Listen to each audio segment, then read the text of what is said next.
আমার কষ্ট লাগে মাননীয় প্রধানমন্ত্রীর জন্য। তার আশেপাশে উনি বসিয়েছেন, উনি কুমিল্লায় এসে এপিজেড দেন, ফরিদপুরে গিয়ে সয়াবিন তেল দেন, তিনি দিনাজপুরে গিয়ে আম উপহার দেন,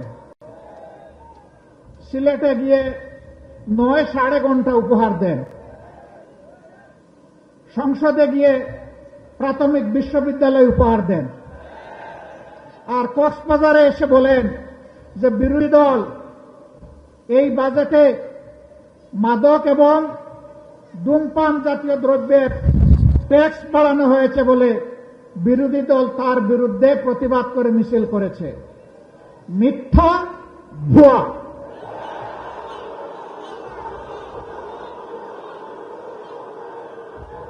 বিরোধী দলের কেউ এটা করে নাই। আমার করুণা লাগে। প্রধানমন্ত্রীর এই পদটা রাষ্ট্রীয় পদ, তিনি রাষ্ট্রের প্রধান নির্বাহী।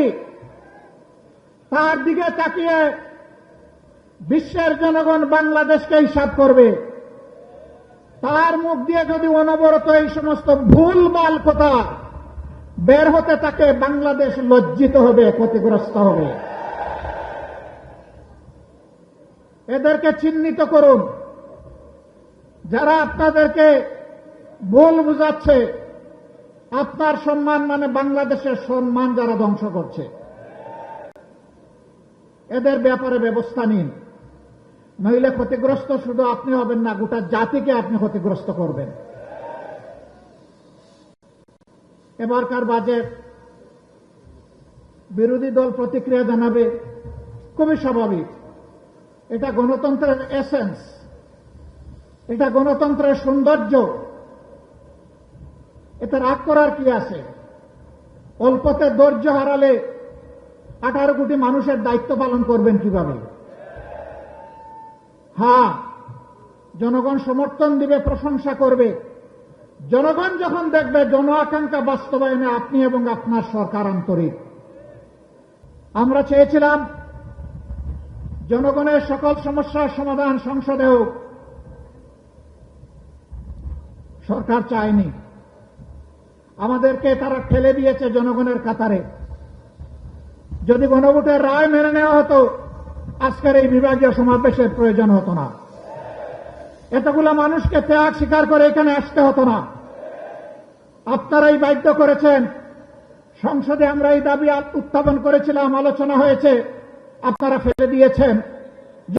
অপমান করে আমরা সেদিন সংসদে কথা বলতে মাননীয় স্পিকারের অনুমতি প্রয়োজন হয়, মাননীয় স্পিকারের রুলিং এর প্রয়োজন হয়। যেহেতু এখানে আমরা সুবিচার পাইনি, আমরা এখন জনগণের সংসদে চলে যাচ্ছি। জনগণের বিষয় এখন জনগণের কাছে পেশ করব। সেখানে কোনো স্পিকারের অনুমতির প্রয়োজন হবে না। সেখানে মন খুলে কথা বলবো। জনগণ সিদ্ধান্ত নেবে আগামীতে তারা কি ফয়সালা দেবে। একটা স্বাধীন সার্বভৌম দেশ, সীমান্তে কি হচ্ছে আপনারা জানেন। আমরা নোটিশ দিয়েছি এই বিষয়ে আলোচনা করার জন্য। আমাদের নোটিশ নিয়ে টাল বাহনা করা হচ্ছে। ভয় কিসের? কারে ভয় করেন? কারে খুশি করতে চান? কার হয়ে দেশ পরিচালনা করতে চান? যদি বাংলাদেশের জনগণের সরকার হয়ে থাকে, তাহলে এই ধরনের ইস্যু সংসদে আলোচনা করতে দিতে হবে। আমরা আলোচনা সংসদে করব না উত্তেজনা বৃদ্ধির জন্য। আমরা আলোচনা করব বাংলাদেশের স্বাধীনতা এবং সার্বভৌমত্বকে সুসংহত করার জন্য। এটি আমাদের উপর অর্পিত পবিত্র দায়িত্ব। কিন্তু যদি আমাদেরকে এই আলোচনার সুযোগ থেকে বঞ্চিত করা হয়, তাহলে মনে রাখবেন, মুষ্টিমেয় বিজিবি যাদের হাতে সরকারের দেওয়া অস্ত্র আছে, তাদের পাশে আজকে যেভাবে হাজার হাজার জনগণ নিরস্ত হয়ে বুক পেতে দিয়ে নিজের সীমানা রক্ষার জন্য এগিয়ে গিয়েছে, 18 কোটি মানুষ এইভাবে কারো হাতে বাংলাদেশ ইজারা দেবে না। এই 18 কোটি মানুষের 36 কোটি হাত বাংলাদেশকে পাহারা দিয়ে রাখবে ইনশাআল্লাহ। জাতির সাথে গাদ্দারি করে কেউ পার পাবে না। আমরাও গাদ্দারি করলে জাতি আমাদেরকেও ক্ষমা করবে না। আমরা জাতিকে কথা দিয়েছি, কথা দিচ্ছি ইনশাআল্লাহ। জীবনের বিনিময় হলেও আমাদের দেওয়া কথা আমরা রক্ষা করব। সম্মানিত বন্ধুগণ, জনগণ আশা করেছিল ইন্টারিম গভর্নমেন্টের পরে নির্বাচন হয়েছে, নির্বাচিত সরকার আসলে চাঁদাবাজি বন্ধ হবে। বাংলাদেশের কোন জায়গায় চাঁদাবাজি বন্ধ হয় নাই, হয়তোবা চিটাগাঙ্গে বন্ধ হয়ে গেছে। চাঁদাবাজি এখানে চালু আছে। রেট কি বেড়েছে না কমেছে? এই চাঁদাবাজ কারা জনগণ কি জানে না? জনগণ কি চিনে না? মাননীয় প্রধানমন্ত্রী, চাঁদাবাজকে আপনি সামাল দিন।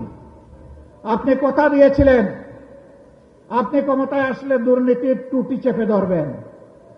আমরা দেখতে পাচ্ছি দুর্নীতিকে জাতীয়করণ করা হয়েছে। দুর্নীতি এবং চাঁদাবাজির বিরুদ্ধে কথা বললে কারো যদি মন খারাপ হয়, আমাদের করার কিছুই নাই, বলে যাচ্ছি, বলেই যাব। এবং শুধু ক্ষান্ত হব না, আমরা জনগণকে সাথে নিয়ে গণপ্রতিরোধ গড়ে তুলব। আপনারা পরিষ্কার কথা, গণভোটের রায় বাস্তবায়ন করতে হবে। গণভোটের রায় বাস্তবায়ন করতে হবে। গণভোটের রায় বাস্তবায়ন করতে হবে। যদি না করেন তাহলে যেভাবে 96 সালে নিজেরাই শেষ পর্যন্ত কেয়ারটেকার সরকারের বিল নিজেরা এনে পাশ করতে বাধ্য হয়েছিলেন, এই রেফারেন্ডামও বাস্তবায়ন করতে আপনারা বাধ্য হবে।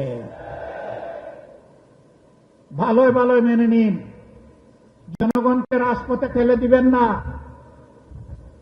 আমরা শান্তিপূর্ণ গণতান্ত্রিক ধারায় থাকতে চাই, আমাদেরকে থাকতে দিন। আমাদেরকে সুড়সুড়ি দিবেন না। নতুন করে সুড়সুড়ি দেওয়ার কিছু নেই। হুমকি ধমকি দিবেন না। মাঝে মাঝে হুমকি ধমকি দেওয়া হয়, জেলের ভয় দেখানো হয়। ফাঁসিকে যারা তুচ্ছ মনে করে তাদেরকে জেলের ভয় দেখাবেন না। দেশ এবং জনগণের জন্য ফাঁসি বরণ করতে হয় প্রস্তুত। দেশ এবং জনগণের জন্য জীবন দিতে হয় প্রস্তুত। দেশ এবং জনগণের জন্য